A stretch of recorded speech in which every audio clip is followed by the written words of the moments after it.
Sono il professor Andrea Vianello, dirigo l'unità di fisiopatologia respiratoria dell'ospedale Università di Padova e oggi voglio parlarvi di un problema molto diffuso ma ancora poco conosciuto, il problema delle apnee nel sonno. Le apnee notturne non vengono riconosciute da chi ne soffre, ma quasi sempre vengono riportate dal partner, spesso dalla moglie. La moglie si accorge che il suo compagno russa ed improvvisamente nel corso del russamento smette di respirare. La reazione più comune e più immediata è quella di svegliare il paziente nel tentativo di interrompere l'apnea. Questa è anche la principale causa del sintomo più comune, e cioè la sonnolenza diurna. Chi dorme male durante la notte a causa delle apnee e dei risvegli che ne conseguono è poi molto sonnolento durante il giorno.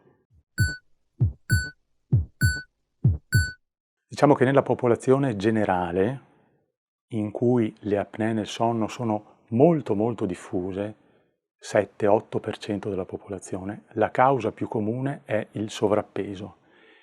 Il sovrappeso favorisce il russamento e il 30% dei russatori sono apnoici.